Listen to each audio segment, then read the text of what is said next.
This experience happened to me in 2020. The world was shutting down because of COVID, and everyone was cooped up in their homes.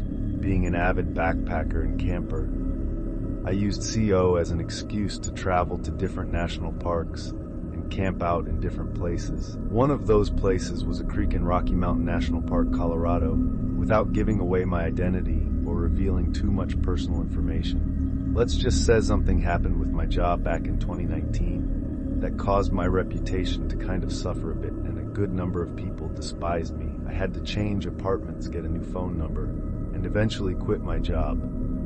The mistake I made caused a good number of people to lose a lot of money. So the storm was expected. I just didn't know how far it would go. I was literally getting harassed by different random numbers for a while. Some texts were even threatening. I didn't know if they were from the same person or different people each time. But I considered the possibility that it was one person texting me from a bunch of different numbers for a while. It seemed to stop, and I was grateful that people seemed to lose interest or just move on. I wasn't working around this time. I was taking time to myself, hence another reason. I was traveling around to different national parks. I drove the 3 hours to Rocky Mountain National Park, parked my truck, and started my hike up the trail to the creek.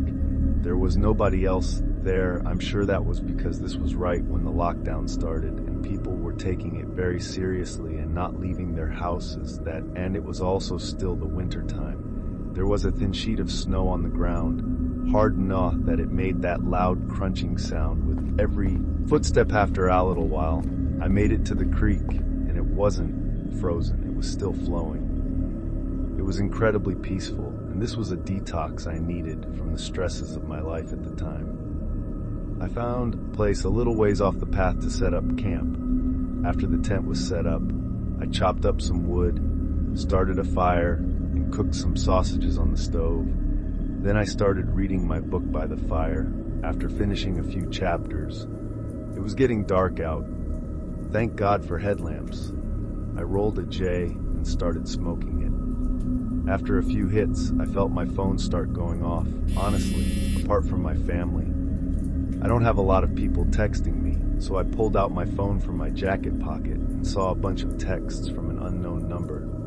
My heart skipped a beat when I realized it was happening again. The texts were from a number with a 2023 area code, which I looked up to be Connecticut. Whoever it was texted me saying, "How's your camping going, buddy?" The second text said, "It's beautiful out here."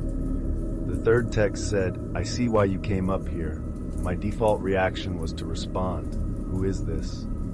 If they simply left it at, "How's the camping going?" I would have assumed it was a family member, but they were sending messages as if they were here with me.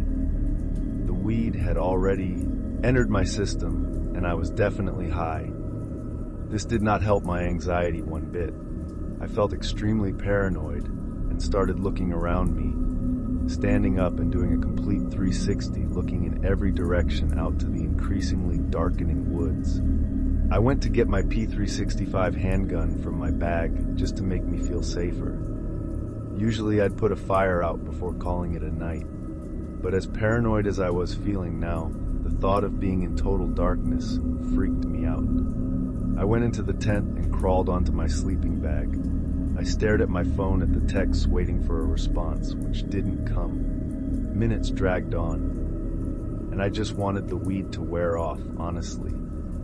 I still had my headlamp on, so I tried to continue where I left off in my book, but between being high and my mind being stuck on those texts, I was kidding myself thinking I could read. I decided to just watch YouTube videos on my phone to pass the time. I didn't feel comfortable going to sleep just yet. I was watching some murder documentary on YouTube. I know, a pretty interesting choice considering the setting. And when I least expected it, I got another text, a response to my question before they responded. Doesn't matter anymore. My heart started racing all over again. I replied back, "How did you know I'm camping?" But once again, no response. After this, the anxiety of this situation was weighing heavier and heavier on me. Was this a prank by my friend or family member, or was this one of those people harassing me again? But if it was the latter, how would they know I'm camping? That's the really uncomfortable part. I managed to kill an hour just watching videos on my phone. And I noticed the glow from the fire outside was growing dimmer and dimmer as the fire died down to almost nothing in the wintertime. Without the sound of bugs, the woods are dead silent, apart from wind on a windy night. The second the video would stop playing, the silence would become deafening. Usually I'd embrace the peace, but my peace was completely disturbed because of these texts. Something then broke the silence, the unmistakable sound of human footsteps in the snow. They approached my tent, until they were only maybe 6 feet from outside the tent. Then the footsteps stopped. I had the gun tightly gripped in my hand, ready to turn the safety off. There was suddenly a flash from outside. It looked like someone briefly shined a flashlight at the tent, or they took a picture. I had my answer soon enough. I heard the person walk away now before their footsteps slowly faded out to silence, and as I expected to happen in the back of my mind, my phone dinged and vibrated, and that number sent me photo. The photo was of my tent following. That was a text that said, "Have a good night's sleep." I can't explain it, but suddenly it felt like I completely snapped out of the remainder of my high, and a bout of adrenaline and confidence overwhelmed me. I unzipped the tent and shot 2 rounds into the air. The sound of footsteps running away in the snow, in the not so far distance, told me that it worked and scared the person off, but it also disturbed me even more that would mean they were still hiding somewhere in the distance watching. I screamed a threat into the air and climbed back inside my tent. I believe it worked because there were no more texts and no more sounds of footsteps. I was awake for hours after, simply because the occurrence completely woke me up. I felt like I drank 3 cups of coffee. Eventually I did fall asleep, and waking up to morning sunlight was a huge relief.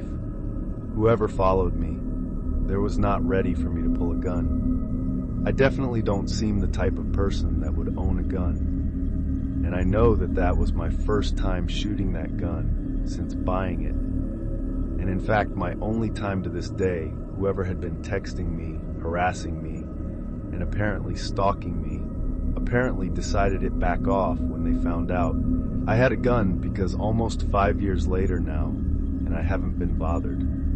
Still, it was a nightmarish night, and I can't imagine how differently it might have turned out if I wasn't